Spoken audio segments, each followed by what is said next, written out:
With Mickey Joseph now at the helm, will the Huskers finally find that missing spark and be able to take down an old rival? Let's get into it. Hi, I'm Muller, and welcome to Cobsmacked. This is a Nebraska football channel where we cover the Huskers season and team news. If you enjoyed the video, please be sure to like it and subscribe to the channel so you don't miss future videos. Before we get into the preview of the Oklahoma game, I do want to make note that I'm aware I've been gone for a while. It's been like 5 months since my last video, but life and work have gotten really busy, and I do everything for these videos. I do the research and editing and recording and all that stuff I do myself. I do have a family as well, so just finding the time to do all these things has been rough, but now that the season's rolled around and I'm seeing all the Husker channels that I used to watch and kind of interact with, shout out to Connor at Corn Crazed and John from Corn Nation, watching their videos specifically has kind of lit a fire under me, because there's so much to talk about around Husker football right now, especially like this last week with the firing of Scott Frost. But all these things kind of added up together, and I lit a fire under me to jump back into making videos. So I'm aware of that. I will be putting out the preview videos on Fridays and the recap videos either Sunday or Monday, depending on how late the game is or whatever.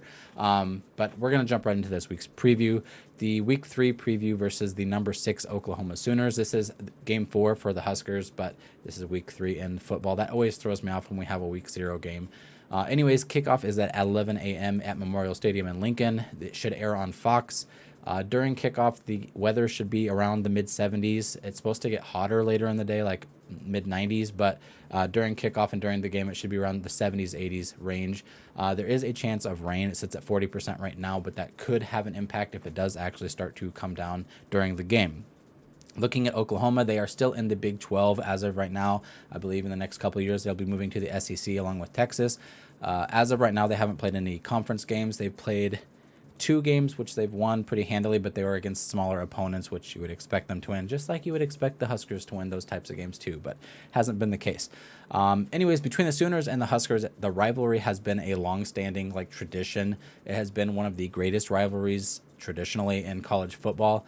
Many times these two faced off, and the winner ended up going on to winning the national championship. So as of late, Nebraska hasn't been holding up its end of that competition and that bargain, but I'm still super pumped to see the Sooners come into Lincoln, and after last year's game, I'm hoping to see another good competitive game this year. Both coaches that were in Norman last year, Lincoln Riley and Scott Frost, are no longer with the programs. Lincoln Riley obviously moved to USC, and Scott Frost was just recently fired. So Sooners' new head coach, Brent Venables, is again 2-0 in his career. This is his first head coaching gig. He returned to Oklahoma after his stint in Clemson. He spent 4 years at the Sooners before that as the defensive coordinator and linebackers coach for Bob Stoops and Mike Stoops, and he was with the team when they won that championship in 2000. As I mentioned, he was at Clemson. He had a very successful stint there. He was there for 10 seasons as their defensive coordinator and linebacker coach. He won 2 national championships while he was there as well, so he has experience with successful programs and getting them to a level that you need to be to excel in that category. The Sooners traditionally, with Lincoln Riley and even a little before that, they have been known for their explosive offenses, and they are, I believe someone said they were 2 hours away from Dallas, so they're able to pull a lot of Texas recruits in, so they're never lacking in talent, and it seems like they always have a good coach. Lincoln Riley was no exception to that. He had an explosive offense, although the defense tended to fall behind, and so it was constantly a shootout with teams to win, but they did win a lot. Now with Venables coming in and leading the way, he is a defensive-minded coach, so I expect that to change a lot. I expect the defense to solidify, especially because they are able to get talented players. They've had talented players in the past. It's been like coaching and the schemes and things haven't worked out. So I expect that to change very heavily now that Venables is there. Looking at their offense, though, they're still running a spread offense with the offensive coordinator, Jeff Lebby. He was previously at UCF and Ole Miss. His name is very popular because he has found success as offensive coordinator in different regions. The team is averaging 39 points per game and 460 yards per game as well. That is following junior quarterback Dylan Gabriel. A lot of people recognize that name as well. He was at UCF at one point. He is averaging 265 yards per game. He has thrown 5 touchdowns and has 0 interceptions. He's completing roughly 70% of his passes. A lot of that is due to them not playing, good teams with pass rush, but we'll get into that a little later. He does throw an outstanding deep ball. If you've watched any of the clips from him, he hits the guys in stride. It's like effortless for him. He's not throwing a ton of, short passes that we've seen because he hasn't had to. He just, Mims specifically, we'll get into him too. Junior wide receiver Marvin Mims is a speed demon. He can beat guys on the outside, and if he does get even a small opening, Dillon Gabriel is just going to hit him in stride, and he's going to take it to the house. So that's something you're going to have to pay attention to too. Marvin Mims is averaging 24 yards per catch. He's big chunk threat. He's a deep threat, and he has the speed to beat you. So aside from him, there is a senior tight end, Braden Willis, and he comes up big near the end zone. He, much like Nebraska has used their tight ends in the past, and the Patriots, I believe, a lot of teams do that because they're big bodies. They're hard to cover in that red zone, and he has come up with a couple touchdowns this year so far as well. They are not entirely focused on the air, though, as the Sooners have been in the past. It's kind of been a shootout, as I mentioned, every game. They have a strong skill set in the wide receiver room and in the quarterback room, but their run has also been utilized this year as well. They do have two running backs in senior Eric Gray and junior Marcus Major, which is an awesome name, by the way. They're both combining for 7 yards per carry. Gray gets the majority of those carries and has some serious speed. Major has 3 touchdowns on the season, and he is the bigger back. So I think that Gray gets the majority of the carries. He gets the bigger chunk yards, but once they get down into those, shorter distance goals, then they're going to bring in Major, who's just going to pound it in there. The offensive line, as I mentioned, they're kind of suspect. They have given up 5 sacks in 2 games, and again, I mentioned that they're going up against lesser opponents, but the offensive line seems to not be super solid.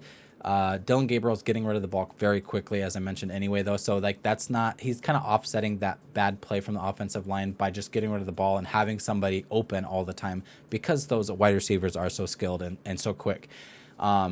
Gabriel's able to get rid of the ball, so that doesn't really mean that the offensive line has had to protect him as much, but that could be an area of weakness that we might be able to look back into. They're on average, they're scoring very quickly. So on average, they're only holding the ball for 22 minutes a game. The time of possession typically tells a lot, but since they are able to score very quickly, that's just how it goes. They don't need the ball for a long time. So they're either scoring quickly or they have enough trust in their defense now to punt it back and then expect to get the ball back and then score the next time. So it's very similar to how the Huskers have been. We haven't been able to get off the field on defense, but when we get the ball, we're able to score fairly quickly, and that's just how it is. So now we're going to flip over to the defense.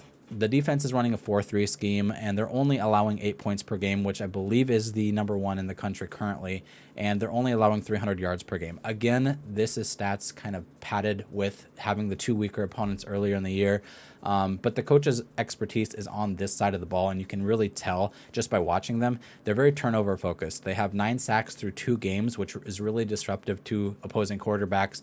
7 of those are coming from the defensive line themselves. So I've heard a lot of people talking like that Oklahoma's D-line is very suspect, that they're not, that they're relying heavily on the corners and the linebackers, but 7 of the 9 sacks are coming from the defensive line instead of having a blitz linebacker or a blitz corner come through and get the quarterback. The defensive line seems to be doing just fine themselves. This is led by junior defensive lineman Reggie Grimes. He has 4 sacks himself, and he has 1 forced fumble. And in watching these guys too, they're not only getting to the quarterback, but if they're not able to get there, they're getting the hands in the air. They have a lot of helmets to the ball on every play.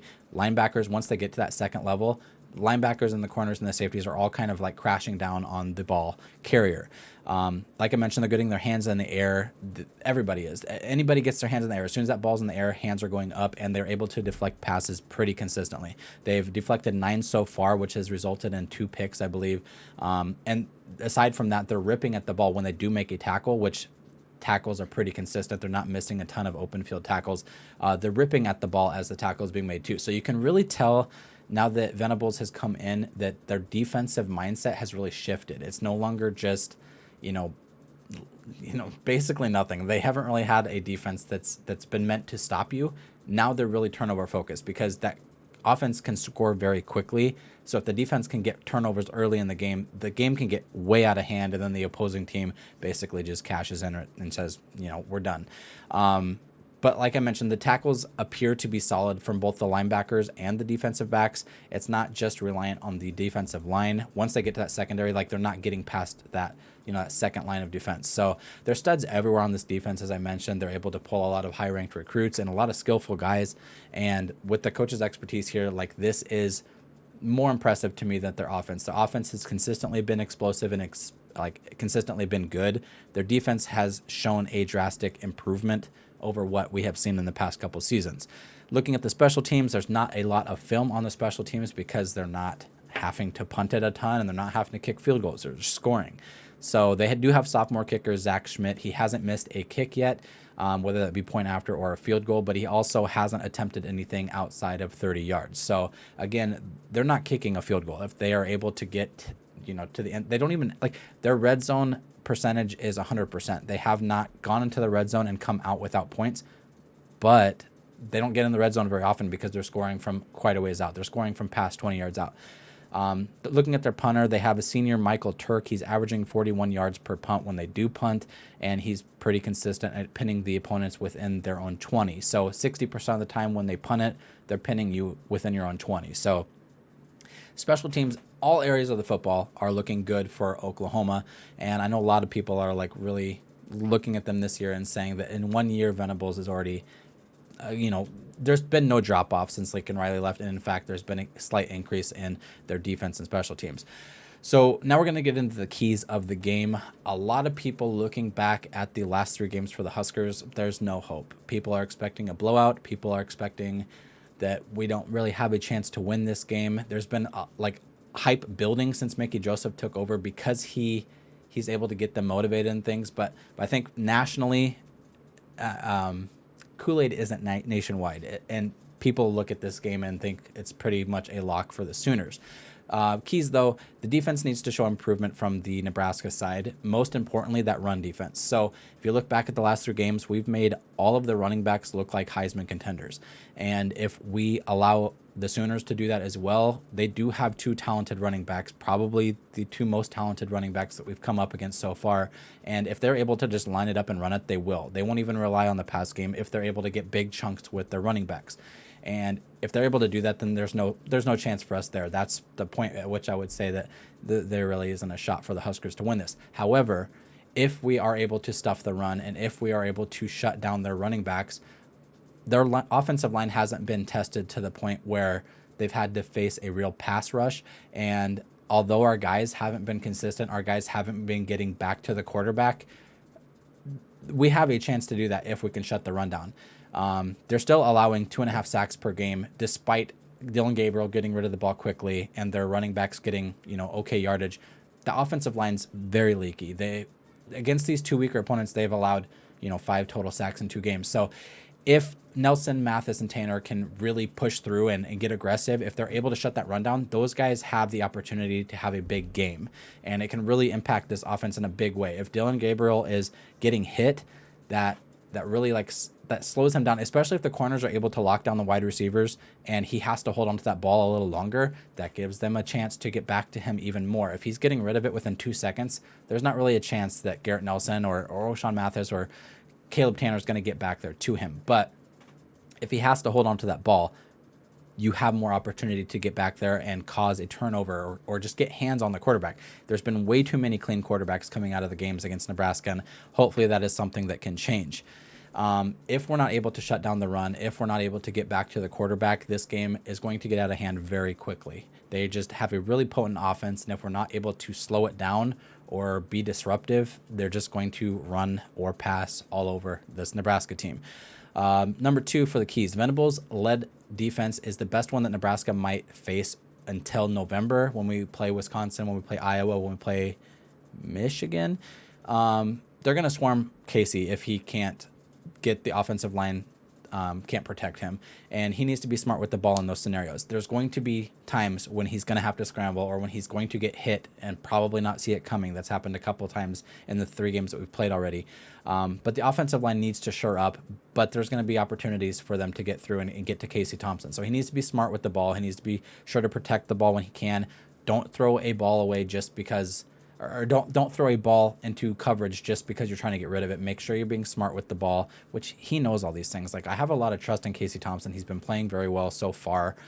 There's a whole hubbub about him throwing it too hard, but I think that's pretty much bullshit. So Grant might come in here handy too. If he is able to get something going, then he might deter too much blitzing going on. So Venables likes to scheme up blitzes and really hit the quarterback, apply a lot of pressure. If Grant is able to bust out big runs because they're blitzing and there's nobody back in that secondary, or the safety blitzes and there's nobody back there to stop him, and he's going to rip off big chunk yardage, that's going to deter them from blitzing a whole heck of a lot. So that will allow Casey to also, have less pressure on him. That will put a little ease on the offensive line, that they won't have to cover so many dudes flying in.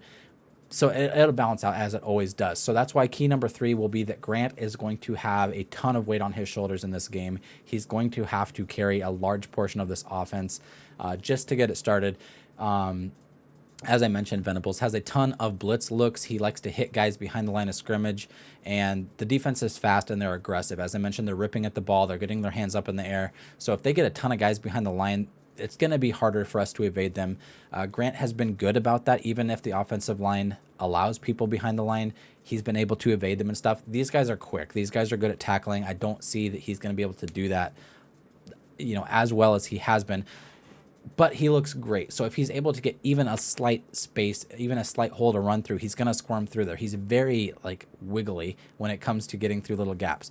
If he's able to bust off these big chunk yardage or even take one to the house, that's going to, I mentioned, bring the blitz pressure down, and that'll give the offensive line in Casey a chance to get the passing game going, which will in turn help the running game, which, it's a cycle of offense that everybody dreams to aspire to have. The run game will always be vital to the pass game, but if Grant breaks out big, you might just want to feed him the whole game. If you're not able to get a passing game going and Grant is picking up 5, 6, 7 yards per carry, just keep feeding him. He's a workhorse, and he seems to love to get stronger as the game goes on. We've seen him truck that dude last game, and I loved watching that.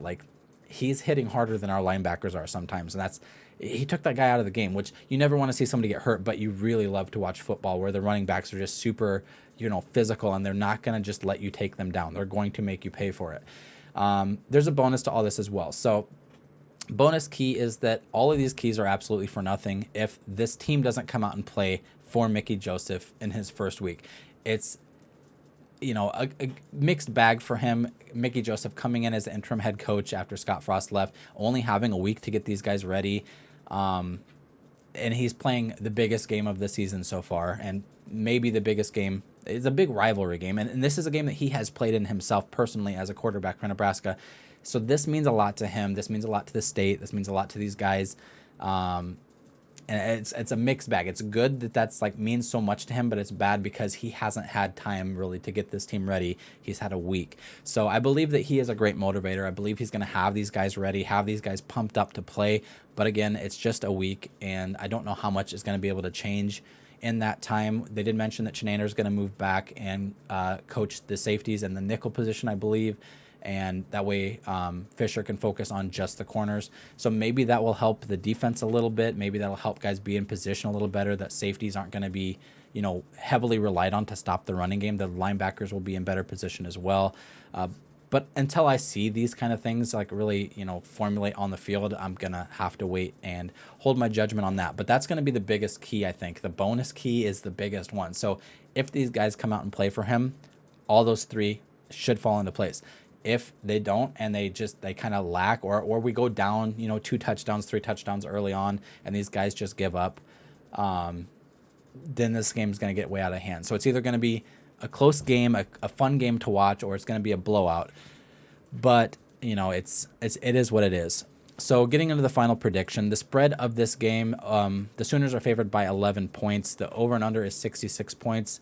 I predict that Nebraska is going to eke one out 41-38. Hear me out. That is severely Kool-Aid induced. But all the way up to making this video, I have said that Oklahoma is going to win this game. Before Scott Frost got fired, OU looks scary good. As I mentioned, all 3 other aspects of the game, they look really legit in. There's lots of respect for Venables. I have respect for him as a defensive coach and what he was able to accomplish, both at the Sooners before Clemson and then at Clemson itself.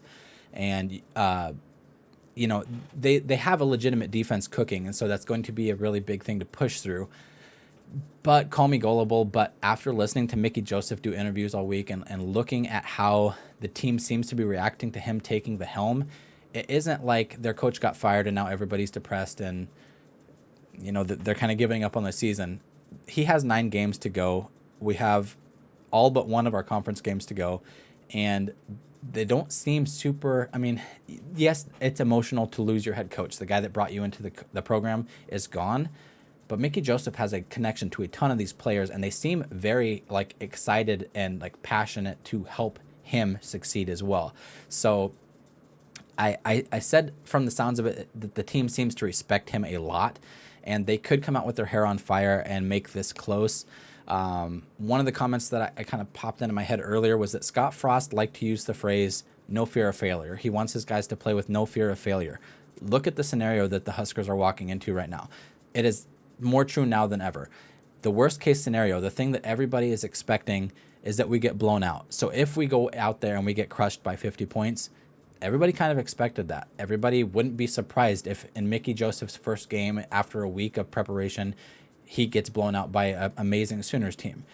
But that means that every other scenario is upside from there.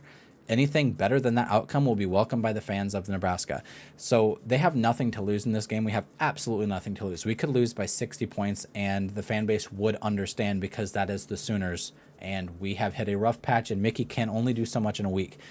But if we're able to make it competitive, if we're able to keep it close, if we're able to squeak one out, the field's not going to be empty. There's going to be fans in the field. The goalpost might get ripped out of the ground. Lightning might strike, and a burst of energy will go through Memorial Stadium, and the curse will be lifted. Hooray. But seriously, when I close my eyes, I imagine that this game, I really do. I close my eyes, and dream fantasy scenario is that Nebraska steals one as Oklahoma's kicker misses one to win the game at 44 yards specifically for some reason. Miss a 44-yard field goal, and Nebraska walks away with a victory. If I'm wrong, it doesn't matter. We lost, so whatever. But if I'm right, say you heard it here first. So that's going to wrap up this week's preview. We'll be back here for a recap of the game on Sunday or Monday. As I mentioned, I know I'm delusional. I know that 41-38 prediction is not very likely, but on the off chance that it happens, there's amazing things in store for this Husker team. But let me know what you think regardless. Leave me a comment below, or you can find me on Twitter again at Cobsmacked Media. As I mentioned, I'll be putting out 2 videos a week as I did before, and I will see you next time. Go Big Red.